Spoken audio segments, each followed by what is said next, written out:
안녕하십니까. 미래에셋증권에서 중국 증시 열심히 보고 있는 박수진입니다. 지난 시간에 2023년 1월에 좀 짚어봐야 되는 점들을 말씀드렸고 이제 한 일주일에서 한 열흘 정도 지난 이 시점에 그래도 2022년보다는 분위기가 좀 많이 달라진 증시, 중국 증시 많이 느끼셨죠. 그래서 어떤 부분들이 조금 더 다시 짚어봐야 되는 건지 그리고 중국 증시를 이끌었는지 다시 한번 짚어보도록 하겠습니다. 근데 사실 제가 지난주에 좀 실수를 했습니다. 사죄의 말씀을 우선 드리고요. 지난주에 이제 휴장 일정이나 이런 것들을 공지해드리면서 후성강통 휴장일을 조금 잘못 전달을 해드렸어요. 그래서 1월 23일부터 27일까지 이 한 주간 중국 증시, 우리 같은 외국인들은 거래가 안 된다는 점 어차피 다 휴장이다 보니까 꼭 유념을 하셔야 될 것 같고요. 그리고 홍콩 증시 같은 경우에는 월요일부터 수요일까지 휴장이어서 목요일, 금요일은 26, 27일은 거래는 가능하다. 다만 중국 증시가 막혀있다라는 점 유의하시면서 중국 시장 대응하셔야 될 것 같습니다. 그리고 지난주에 짚어드렸던 부분들 1월에 주요 일정들이 굵직한 일정들이 좀 있죠. 그래서 지난주보다 조금 더 확정된 일정들이 나오고 있습니다. 1월 17일 다음 주 1월 17일 화요일에는 중국의 2022년 GDP 그리고 4분기 GDP가 나올 예정이고요. 그리고 12월 실물지표 소매, 판매, 고정자산 투자, 산업 생산 같은 주요 실물 지표들도 발표가 될 예정입니다. 그런데 지표가 좋을까요? 안 좋겠죠. 결국 중요한 것은 이제 더 꺾이지 않고 반등해서 바닥을 찍고 올라갈 수 있는 의지와 지표의 반등 이런 것들이 2023년에 더 중요하다라는 점이고 주요 종목별로 이제 아마 다음 주부터면 10월 15일 정도부터면 본격적으로 잠정 실적 발표도 예정되어 있다라고 미리 이제 우선 말씀을 드렸습니다. 거기에 더불어서 지금 1월 이번 주 초부터 다음 주 한 15일 전후까지는 각 주요 지방별로 대도시뿐만 아니라 성 같은 이제 주요 지역별로 지방 양회가 먼저 진행된다라는 점. 그래서 각 지방 양회가 먼저 시작돼서 각 지방에서 정해놓은 정책들이나 목표들을 이제 전국 양회로 끌고 가서 전체적인 중국 을 이끌어가는 목표를 제시하고 논의를 할 거다라는 점을 이제 이런 일정들이 남아있다라는 점을 주목해 보시면 좋을 것 같습니다. 자, 그래서 결국 다시 시작된 2023년에 정책 기대감, 정치 시즌이 돌아오고 있다라는 부분들을 중국 증시 보실 때 같이 꼭 지켜보셔야 되는 겁니다. 그래서 2023년 3월 4일부터 5일까지 전국 양회가 베이징에서 개최될 예정이거든요. 근데 이제 이거를 개최하기 전에 전국 지방별로 나눠서 양회가 진행이 될 건데 엊그저께 1월 10일에 먼저 개최됐던 상하이 지역이 어쨌든 중국의 북경, 상해, 광저우, 심천 같은 큰 도시 지역들이 중국 전체의 GDP에 굉장히 큰 비중을 차지하고 있기 때문에 이 지역들이 제시하는 GDP 목표치가 중국 전체 GDP 목표치에 거의 기준선에 부합한다라고 봤을 때 상하이에서 먼저 얘기했던 것들은 GDP 목표치는 5.5% 이상을 얘기를 했습니다. 그리고 여기에 더불어서 당연히 인프라 건설 프로젝트를 추진을 확대하겠다라고 얘기를 했겠죠. 경제 살려야 되니까. 그리고 55만 개 일자리 창출도 얘기를 했습니다. 그리고 향후 5년간 상하이가 주력으로 가져가려고 하는 산업, 우린 반도체, 제약바이오, 인공지능 쪽이다. 그래서 지금 현재 수준의 2배 이상으로 키워낼 것이다 라고 얘기를 했기 때문에 아마도 이런 쪽으로 이제 상해에서는 이런 거 많이 돈 쓰려나 보다. 그리고 이런 거 많이 키우려고 하나 보다 라고 보시면 좋을 것 같아요. 그리고 향후에 이제 북경 같은 경우에도 아마 자동차 소비 촉진법이라든지 이런 것들이 완전히 지금 구체적으로 나온 건 아니지만 시장에서 기대하고 있는 바가 분명히 있다. 그래서 소비 촉진 정책이라든지 아니면 또 이런 상하이처럼 목표치 제시라든지 이런 것들을 좀 유의 깊게 지켜보실 필요가 있겠고요. 그래서 이런 부분들은 제가 계속 팔로우 해드릴 예정입니다.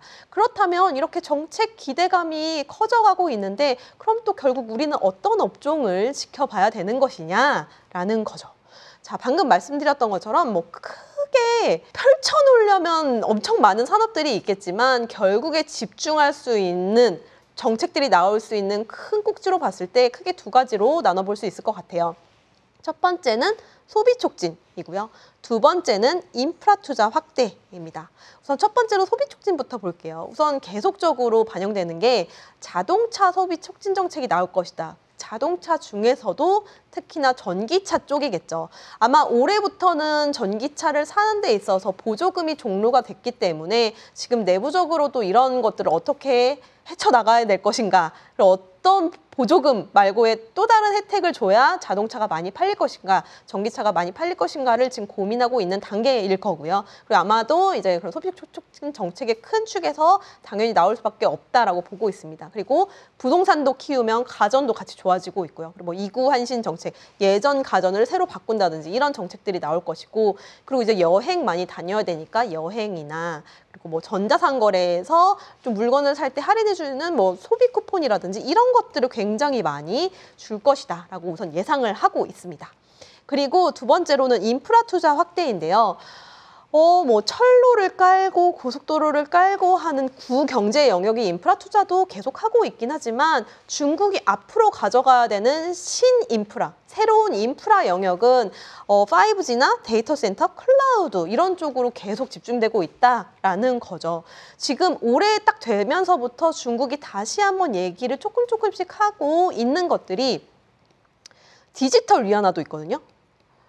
이거 하려면은 아직 테스트 단계인데 지금 조금씩 테스트를 하고 나중에 더 많이 쓰려면 14억 인구가 지금 디지털 위안화를 사용하는 수준까지 만들려면 결국에는 그 밑에 든든하게 받쳐져 있는 데이터 센터라든지 클라우드 이런 기본 인프라들이 많이 깔려 있어야 되는 거기 때문에 결국엔 다 같이 갈 수밖에 없다.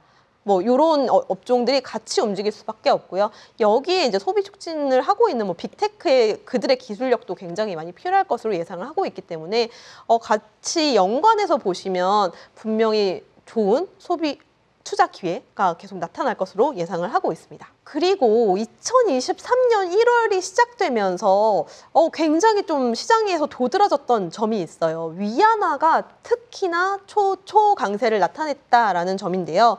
지금 6.7 위안 수준에서 움직이고 있거든요. 자, 한 3, 4개월 전만 해도 7.3 위안에서 이만큼씩 빠졌고 지금 이 수준은 작년 8월 정도 수준까지도 내려와 있다. 지금은 원화도 굉장히 강세죠. 그래서 1,200원대까지 내려온 건데 사실 미국 달러 인덱스도 지금 많이 빠진 상황이고 경기 침체 우려로 인해서 달러화도 이제 고점 대비 좀 많이 내려온 상황인데 여기에 맞물려서 중국이 리오프닝을 딱 해버리니까 리오프닝에 대한 기대감, 중국 경기 회복에 대한 기대감이 같이 맞물리면서 조금 더 시너지가 나는 것으로 보여지고 있고요. 외국인들 같은 경우에는 이런 위안화 초강세 상황에 맞물려서 그래도 1월 들어서 계속 순매수세를 연일 기록하고 있다라는 점입니다.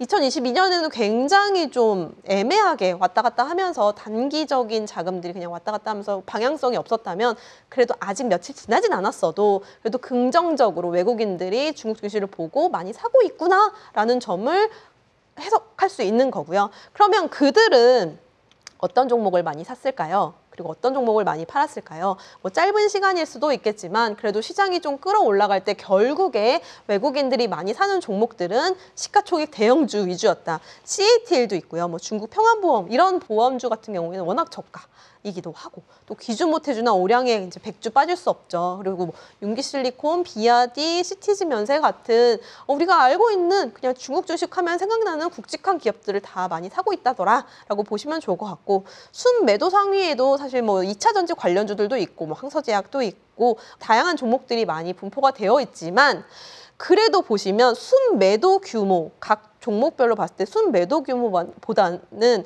순매수 금액이 훨씬 더 많이 들어오고 있다라는 점을 보실 수 있을 겁니다. 그래서 우선은 중국 주식이 끌어올라갈 때는 역시나 앞에서 이제 같이 끌고 올라가는 이런 시가총액 대형주 위주로 꾸준히 같이 지켜보시는 게 좋을 것 같고요.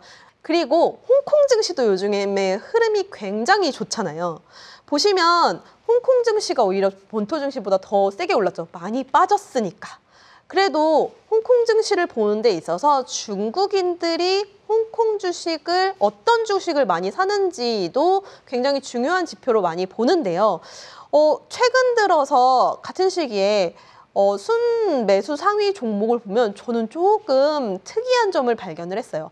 사실 항상 이 순매수 상위 종목에는 뭐 빅테크들 많이 빠지고 했어도 텐센트가 거의 1, 2위를 다퉜었거든요. 그런데 지금 1위 종목이 차이나 모바일을 많이 사네. 그럼 중국의 지금 통신, 뭐 5G나 이런 쪽을 많이 기대하고 사고 있구나를 확인할 수 있었고요. 그 외에 뭐 콰이쇼, 홍콩거래소 이런 종목들도 많이 사고 있고 제약주도 사고 있고 비아디도 사고 있다. 이런 것들이고 우측에 보시는 순매도 상위 같은 경우에는 메이투안 도 있고 텐센트가 있네요. 근데 사실 이거는 지금 규모 자체는 엄청 크진 않기 때문에 단기간에 12월부터 또 급등했던 영향들로 인해서 조금 조정 또는 차익 실현 매물이 일부 나오는 것이지 여전히 중국이 빅테크에 대한 규제 완화 그리고 오히려 지원의 시그널들은 더 크게 나타나고 있기 때문에 여전히 저는 좀 오히려 조정받았을 때는 계속적으로 더 매수 타이밍으로 보셔도 좋지 않을까라고 판단을 하고 있기 때문에 이런 부분들은 계속 지표 삼아서 꾸준히 주목해 보시면 좋을 것 같습니다. 지금 사도 될까라고 고민하시는 분들 많으시죠? 저는 지금 사도 늦지 않았다라고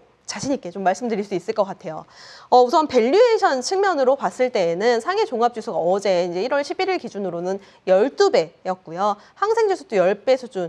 예전보다 많이 올라오긴 했어요. 뭐 5년 평균에 근접한 수치이긴 하지만 아직도 그 이하라는 거고요. 밸류에이션 측면으로도 아직까지는 상승 여력이 있고 차트상으로만 보시더라도 이제 고개를 조금 들었을 뿐이지 아직까지는 뭐 전고점 대비하면 아직까지 한참 밑이다라는 거고요. 그럼 거기서 더 끌어올릴 수 있는 여력은 중국은 역시 정책이 있고 부동산 정책도 있고 소비 정책도 있고 빅테크 정책들이 앞으로 계속 나올 것이다. 그리고 바닥 찍고 올라올 수 있는 경기 지표의 상승 여력이 분명히 있기 때문에 그래도 당분간은 좀 긍정적인 흐름을 즐기셔도 되지 않을까라고 판단을 하고 있고요. 그렇다면 아까 말씀드렸던 정책이 집중될 수 있는 업종으로 추려서 좀 보시는 게 좋지 않을까라고 말씀드리면서 오늘 보이는 차이나는 여기까지 정리하도록 하겠습니다. 감사합니다.